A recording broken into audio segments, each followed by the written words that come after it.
Is it possible to be a full-time farmer on a small scale in 2025? That is the question we're going to answer, and we're going to also provide some innovative solutions and some ideas on what we might do if we can't quite reach that stretch goal of being a full-time farmer. So before we get into that, I'm going to give you a little bit of my backstory so you know why I'm qualified to answer that. And that is because I failed. I did not succeed. You're looking around, this is my farm, and you're like, Austin, your farm looks like a little cottage garden. It's not a farm, it is cute and Pinteresty. Well, kind of cute, Pinteresty. This right here, yes, I know this is not cute.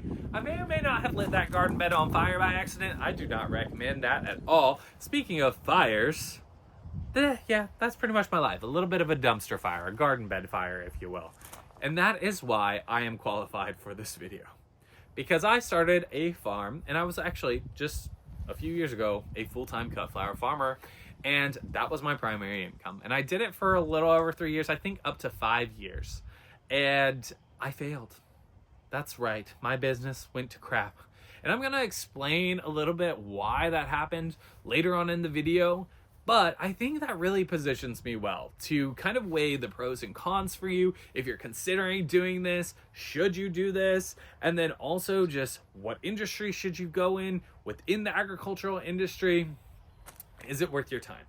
And that's what we're going to discover in this video. So let's get into it. Now, I have been waiting to drop this stat because it is startling, bleak, and sad. The average net income for a farmer, according to 2021 USDA report, said the average farmer was netting $1,105 a year. That's bad. That's not good. That's not something we want to hear. Now that is net income. So not gross. Gross income is all the revenue that's coming in. Net is what's left after you pay your expenses, bills, invest in future parts of your business. So it is possible that those farmers are making a substantial amount of money, paying their staff and themselves decently, and potentially investing in the future, and $1,100 is what came left, you know? That's not too bad if that's the case. I mean, I've seen farmers buy literal combines that are like $1 million bajillion, and they're like, we're poor, we have no money. And it's like, your piece of equipment costs more than my entire farm. So do not tell me you are poor. You know? So if that's the case, and that's just what's left after they buy all these big toys, that's fine. That's a different story. But if it's not, and it's truly what farmers are making, that is bleak and sad. Another statistic, though, says 67% of farmers, this is a 2017 report, make less than 10 grand. So the question is, can you live off of 10 grand? Is it possible to be a full-time farmer at that level? And we're going to hop into it. Is it possible to make more than that? How do you become the outlier? How do you become that percentage that's not making less than 10 grand?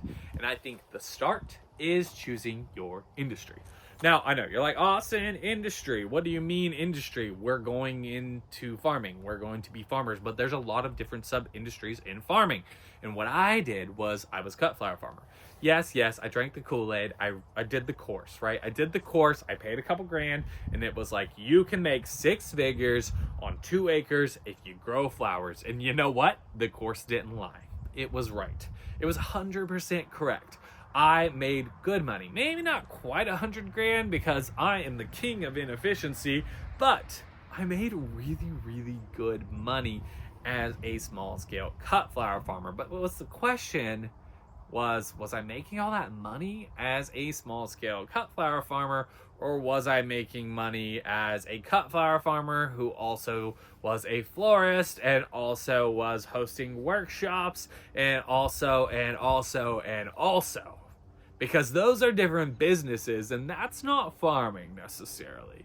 So that is the question. But I think typically what we see if you want to be a small scale farmer in 2025, the easiest and most successful small scale businesses that are actually thriving are the market garden style farms. So they're the people who are coming in, buying an acre or 2 acres or borrowing their friend's backyard, and they're growing vegetables or cut flowers or produce in a very intensive manual way. So it's relying on your body. You're not buying tractors that are immediately $50,000. You're not buying huge farms.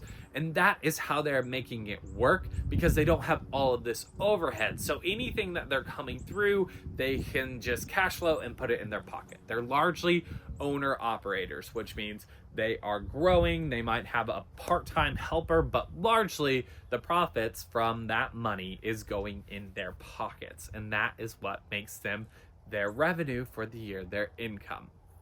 That's great. That's exactly what I was doing. I did have 2 part-time helpers, and that has a lot of benefits. So if you are going to start a farm, my recommendation would be more of that market style farm, because the barrier to entry is so small and you have a lot less risk. You might spend $200 in seed. If you can find an acre, you can start growing from there, easily make 25, 30 grand, up to 40 grand, depending on what you're growing. You have to identify the cash crops in your area, so it'll require market research. You know, there are people who just grow dahlia flowers, for example, or there are people who specialize in salad and lettuce greens. So you've got to find what's going to work in your space, but you really need to think about it, because if you have 2 acres, you're like, you know what? I'm going to be a full-time farmer and I'm going to do grass-fed beef. And you have 2 cows on those 2 acres, and that is all that 2 acres wants, is those 2 cows, and you artificially inseminate, and you got 2 calves. Hopefully they both survive, and you raise them all the way up to a butcher weight, and then you sell them out, and you're maybe netting 3 grand, maybe 2 grand, maybe 1 grand. Let's just say you're going to be the average farmer, and you can't be average if you want to be full-time. It's just not going to work. So you got to choose what area you're going to specialize in, and you got to be real thoughtful. I chose cut flowers not because I'm passionate about flowers or I love flowers. I chose cut flowers because a survey and a study was released. I am data driven. I take data approaches, and that is what is required to be a successful business person, even though mine failed.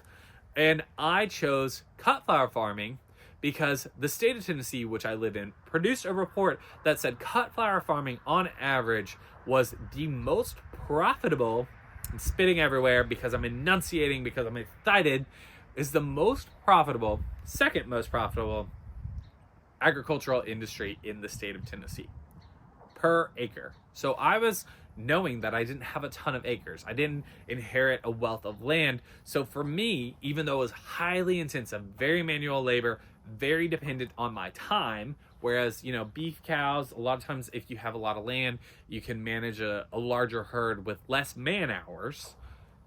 I chose cut flowers because the data supported it. And it was true. The only industry in Tennessee that outperformed cut flowers was the nursery industry, where you were growing plants to resell for landscaping, etc., which I did not choose because, again, my market wouldn't support it, because I live in the nursery capital of the United States of America.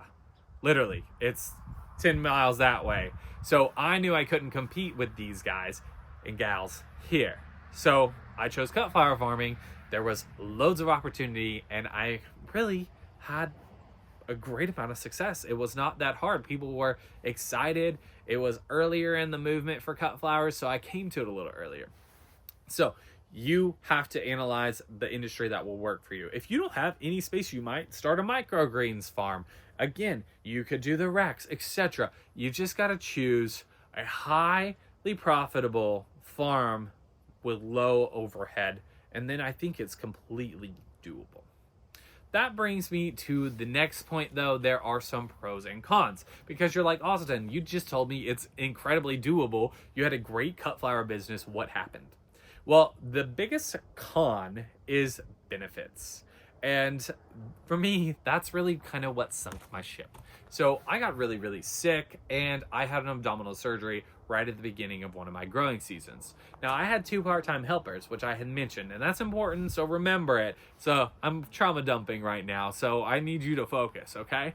So I got really sick. I did not have the proper health insurance. So I did have what I thought was good health insurance. It was coming out of my pocket. It was about $600 a month. I thought it was very good health insurance, and it wasn't, and it denied my surgery, meaning I ended up having to pay out of pocket for my surgery.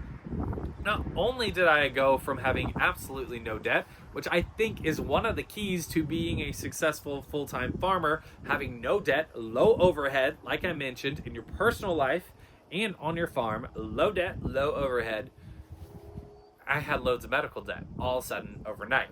Not only did that happen, but I didn't have any fail-safe. I had no short-term or long-term disability insurance, which meant I was out of work for 90 days.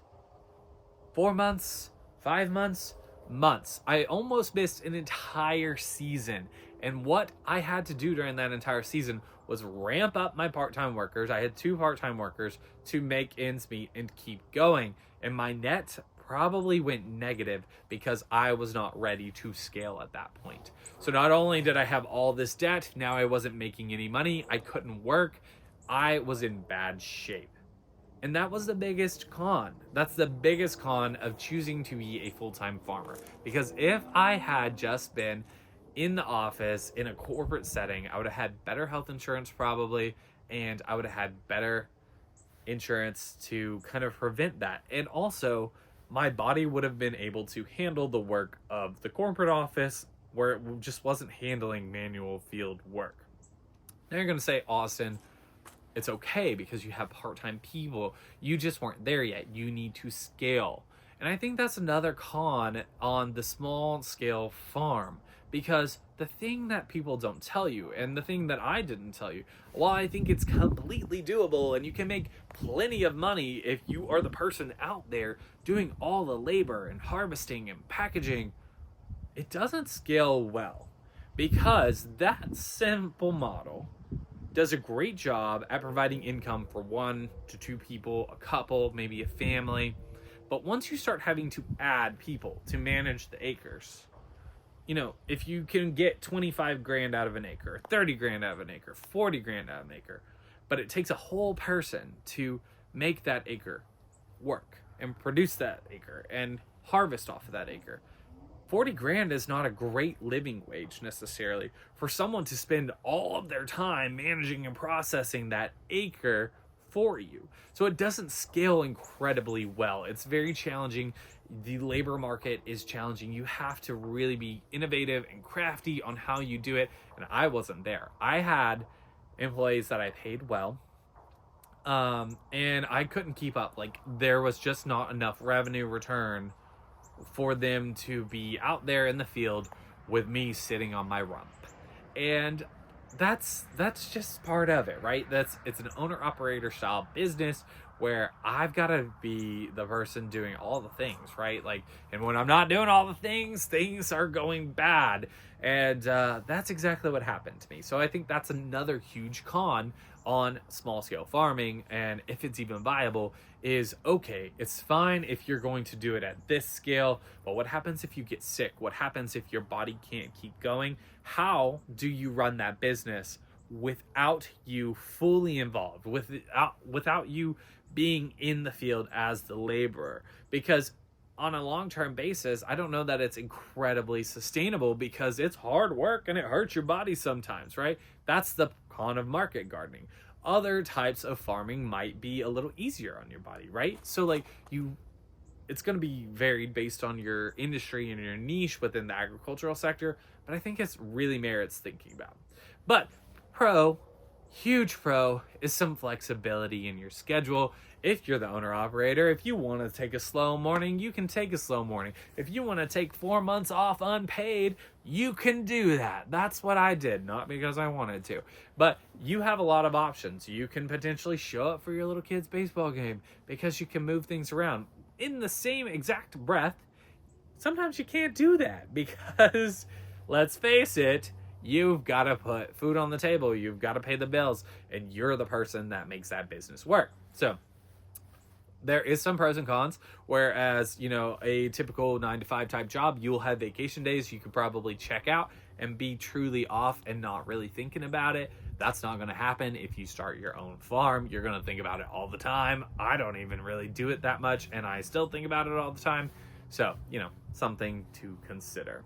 Another pro, though, is that health pro. I do consider healthier lifestyle to be associated with farming. So it's kind of ironic because I just said there's a giant con of you don't have that healthcare, but there's also this giant pro of you're out here getting amazing air, you're in the dirt, you're in the soil, you're soaking up sunshine, you're active. You see this body?